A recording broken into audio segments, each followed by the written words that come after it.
प्रसाद सिंगला जी से आग्रह करूंगा कि अपने विचार रखें कि योग से मैंने क्या सीखा। हम में से अधिकतर लोग योग को शारीरिक विकृतियों, समस्याओं, रोगों से मुक्ति पाने का साधन मात्र समझते हैं और योग शक्ति की अपार संभावनाओं को समझ ही नहीं पाते। ठीक वैसे ही जैसे कोई सीधी सादी गृहिणी से पूछा जाए कि सूर्य का आपके जीवन में क्या महत्व है, और वह आपको उत्तर दे कि अगर सूर्य नहीं निकलेगा तो हमारे गीले कपड़े, धुले हुए कपड़े कैसे सूखेंगे। वास्तव में मैंने पाया है कि योग हमारी शारीरिक समस्याओं का निवारण तो करता ही है, हमारे दर्दों का, तकलीफों का, विकारों का निवारण तो करता ही है, वो तो होने ही है। इसके साथ साथ हमारी जो बौद्धिक और मानसिक प्रतिभा छिपी हुई है हमारे अंदर, इसका चहुमुखी विकास भी करते हैं योग। योग शक्ति से हमारी बोलना, हमारा सोचना, हमारा समझना, इस कला में बहुत बदलाव आता है। हमारे अंदर आत्मविश्वास कई गुना बढ़ जाता है और ये सारी चीजें मिलकर हमारे पर्सनैलिटी में, हमारे व्यक्तित्व में बहुत सुंदर निखार लाती हैं। हमारी योग साधना की कक्षा में हमारे शिक्षक सभी साधकों को, साधिकाओं को बारी बारी से सामने खड़े होकर सारी कक्षा को संबोधित करने का और उनसे कोई ना कोई आसन, क्रिया या प्राणायाम करवाने का मौका देते हैं। बल्कि मैं कहूंगा कि प्रोत्साहित करते हैं कि आप ये काम करवाइए।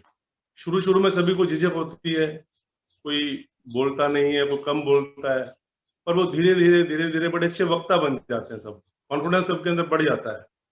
और आज के जमाने में अगर आप कहीं भी किसी भी क्षेत्र में हैं, कहीं जा रहे हैं, कहीं आ रहे हैं, किसी से बात कर रहे हैं, जब तक अपनी बात आप सामने वाले से अच्छे ढंग से, स्पष्ट रूप से, पूर्ण आत्मविश्वास से नहीं बता पाएंगे तो वो आपकी बात को नहीं समझ पाएगा। अगर आपको कोई समस्या है, उसका निवारण नहीं हो पाएगा जब तक आप अपनी बात सामने वाले को अच्छे से ना समझा पाए।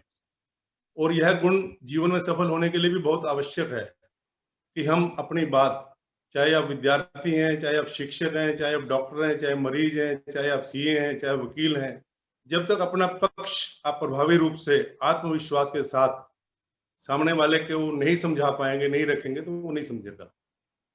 दूसरा, मैंने अपनी योग कक्षा से जुड़ने के बाद ऊर्जा में, आत्मविश्वास में, अभिव्यक्ति की कला में बहुत सुंदर बदलाव पाया है।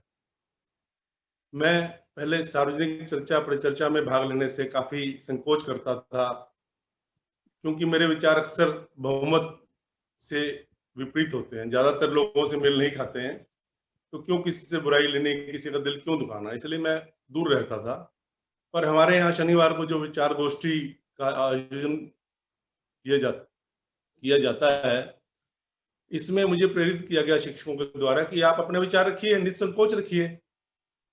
मैंने बताया कि नहीं, मेरे तो विचार आपसे मेल नहीं खाएंगे, सब लोग कुछ और बोल रहे हैं, मैं ऐसा नहीं सोचता हूँ। उन्हें कोई दिक्कत नहीं है, आप अपने विचार खुलकर रखें।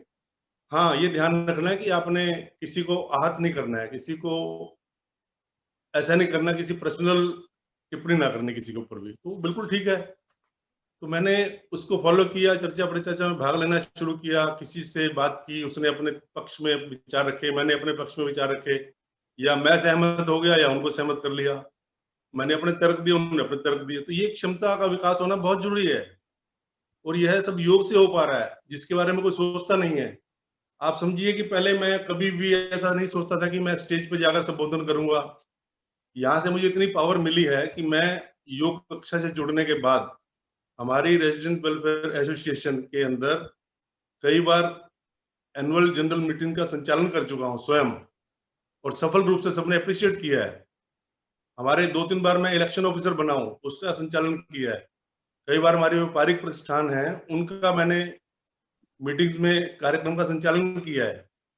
अभी पिछले साल मैंने सरकारी स्कूलों में जाकर 3-4 बार 9वीं से 12वीं तक के छात्र छात्राओं को 3-3, 4-4 सौ ग्रुप में संबोधित किया है, उनसे 1.5-2 घंटे का सेशन लिया है, उनके प्रश्नों के उत्तर दिए हैं और पूर्ण आत्मविश्वास से दिए हैं, और उसको सबने सराहा है। बल्कि वहां के प्रिंसिपल्स का तो मेरे पे एप्रिसिएशन लेटर भी आया हुआ है। तो मेरा यह मानना है कि यह सब तभी संभव हो पाया है जब मुझे योग से यह शक्ति मिली है, और मैं सबको प्रभु कृपा और भारतीय योग संस्थान की कक्षाओं का की देन मानता हूं कि उससे ही संभव हो पाया ये, और मैं अपने सभी शिक्षकों और अधिकारियों को धन्यवाद करता हूं इसके लिए। और जो भी इस वीडियो संदेश को देख रहे हैं, सुन रहे हैं, उन सब से आग्रह करता हूं कि अपनी छिपी हुई प्रतिभाओं को निखारिए, योग कक्षा से जुड़िए, अपने मानसिक बौद्धिक क्षमताओं को विकास के लिए मार्ग खोलिए और इस बहती गंगा में स्नान कीजिए। धन्यवाद।